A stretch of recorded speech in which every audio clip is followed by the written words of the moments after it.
So apparently a Walgreens located in a South Side neighborhood in Chicago has created quite the controversy. You see, they decided that they were tired of operating in a neighborhood where theft was too common and it was eating away at their ability to run a profitable business. And well, the residents in this Chicago South Side neighborhood are apparently furious about that. And they're directing their anger at Walgreens because the store decided that it was no longer going to operate and is closing down. Now, if you did not hear me correctly, ladies and gentlemen, I said the residents are mad that a store that was experiencing theft so much that it was no longer profitable to operate in that neighborhood decided they were shutting down. And the residents are mad at the store, not at the criminals. And so we'll get into all of that because we got a lot to break down. And so make sure you smash that thumbs up button if you do enjoy the content. Subscribe to stay locked in with future videos. And let's start with this. This Walgreens has been in the Chatham neighborhood for decades, a place where residents could walk and pick up their prescription. That will soon change as Walgreens says it's closing its doors for good. Do right by us. Do right by us. They're making their message clear and known, walking inside the Walgreens on 87th and Cottage Grove.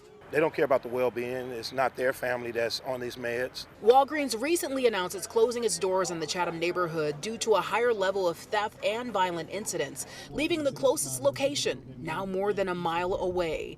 Daryl Smith says he relies on this Walgreens because his 76-year-old mother had a lung transplant and takes 54 pills a day. He says during his lunch break, he gets her medication from this Walgreens in the 6th Ward. And if they close this Walgreens, the next one is not within the distance for me to do on my lunch break.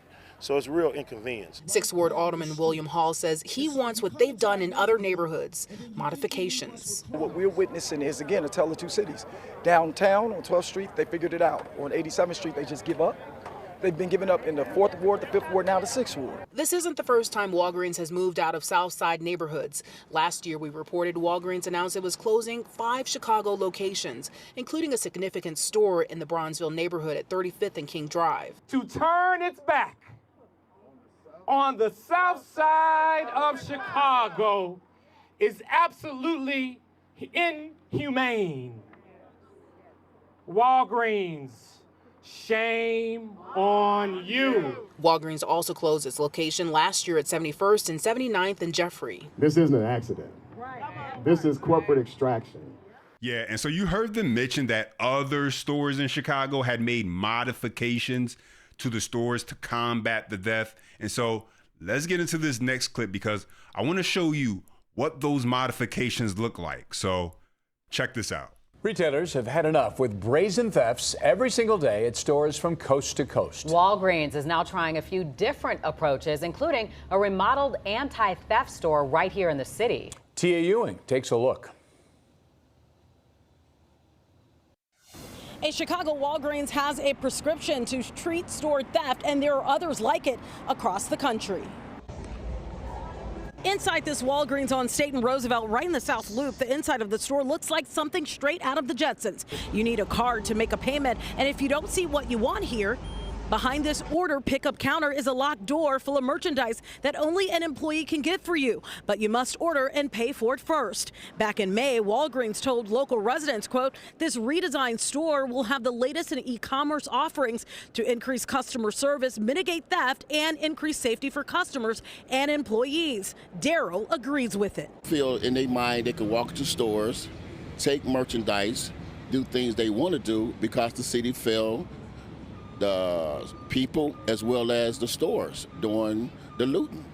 Justine lives in California and says locked up merchandise is common. It's honestly really annoying having to go and ask for help just to get very simple commodities such as like toothpaste or things that you wouldn't necessarily have to ask for. In San Francisco, shoplifters hit this store more than 20 times a day. As a result, Walgreens here was forced to lock up its freezer section after criminals came in each night to shoplift the entire supply of pizza and ice cream. This is very reactive. but I think there's more proactive approaches that you can take. I absolutely 1000% agree.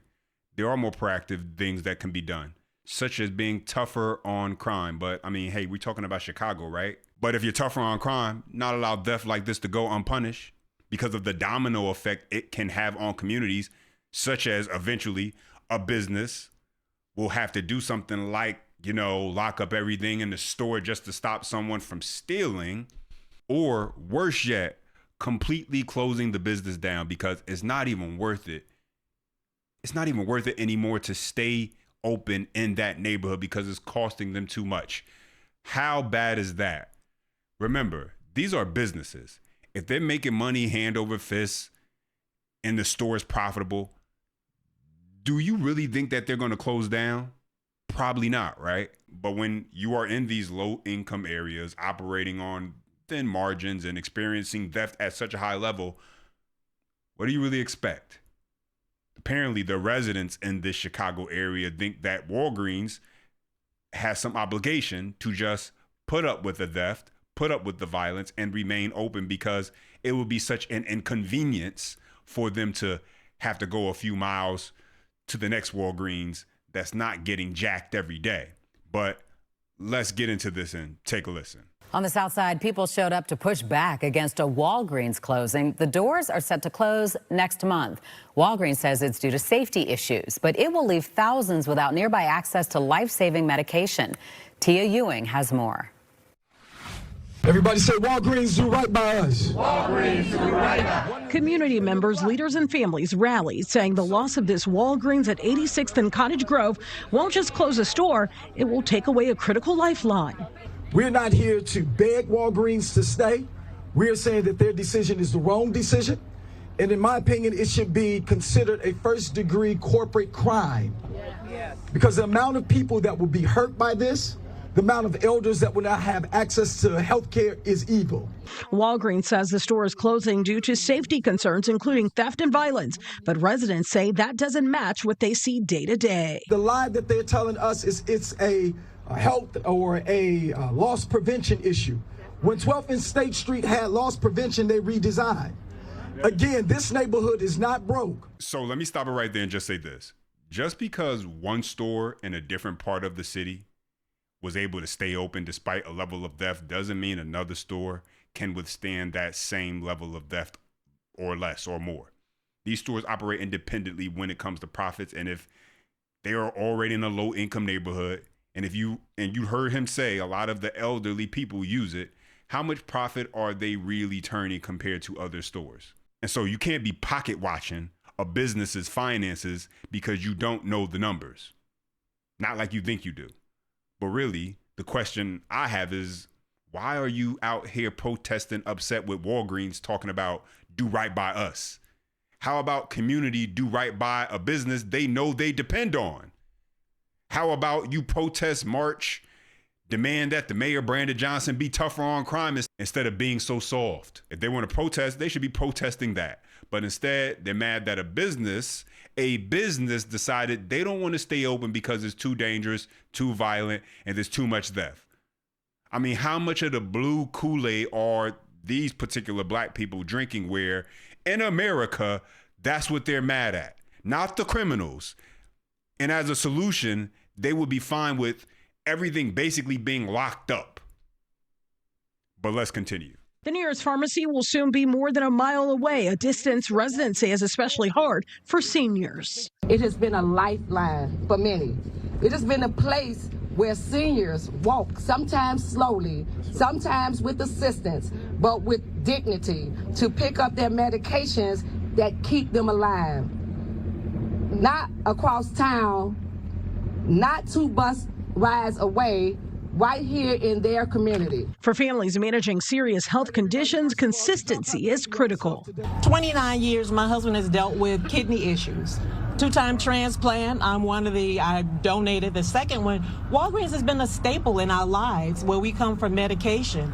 Being a transplant recipient, that means he's on lifelong medication, something we don't have time to search for, to find out where can we get what he needs. Over a year ago, Walgreens shuttered locations in Bronzeville, Little Village, South Chicago, and South Shore. Another specialty pharmacy is set to close on 71st Street in the coming weeks. Residents say this shows there's a pattern. They closed 63rd and King Drive. They closed 63rd and Halsted. They closed 47 in Ashland. They closed 63rd in Kedzie. So it sounds like to me, they had been given plenty of warning that they could not continue to operate like that. I wonder where's BLM when you need them, right? Where all the woke activists who love to talk about how much they care about the black community, where were they when all of this was happening? Why did they not come out and say, we want the crime in our community cleaned up? We want the mayor to be tougher on crime, not softer. So that way we don't lose any more businesses, right? Where was all of that? But let's continue. To pick up prescriptions, it takes people 45 to an hour. Prescriptions will be automatically transferred after the store closes June 4th to a location about 1.3 miles away on East 87th Street, and patients will be eligible for 90 days of free delivery, but not everyone has reliable transportation. My aunt lives 4 blocks away from this Walgreens. She just recently got out the hospital to have emergency surgery. She doesn't have a vehicle. She doesn't have transportation. She doesn't have a way to get to the Walgreens on Stony Island unless I take off of work because her child, her only child, lives in Michigan. So this place isn't just a store on this corner. For some, the impact is personal and immediate. I have a 76-and-a-half-year-old mother that had a lung transplant, and the medications that she take compromises her immune system, so she can't be around people. I'm holding a bag with medicine that my mother takes every single day for the rest of her life. Every pill bottle in here has a Walgreens cap on it. A lost residents say goes beyond convenience and directly affects access to care. I saw a Walgreens pharmacy, and my wife was like, that's a small Walgreens. I said, no, that's just a pharmacy.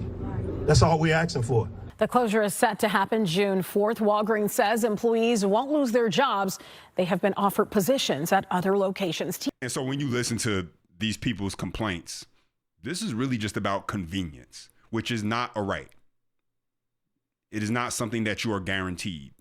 It's simply what it means, convenience, a luxury. And you could lose those life conveniences when the people in a community, like we see here, they don't appreciate it enough or protect it.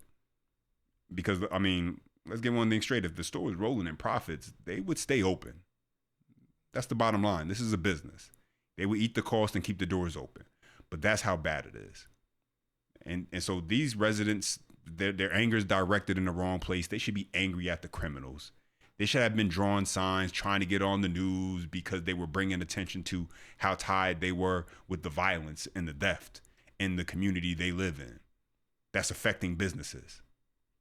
And they should have wanted their elected officials to step up and stand up for that. Where was the alderman when it came to that, right? Where was he at for that part of it? Because now it's too late. But instead they do what we expect from Democrats, which is they say, let's blame the evil corporation for looking out for itself. And it's absolutely ridiculous. But those are my thoughts in the update. Now let me hear from you. Drop your comment down below.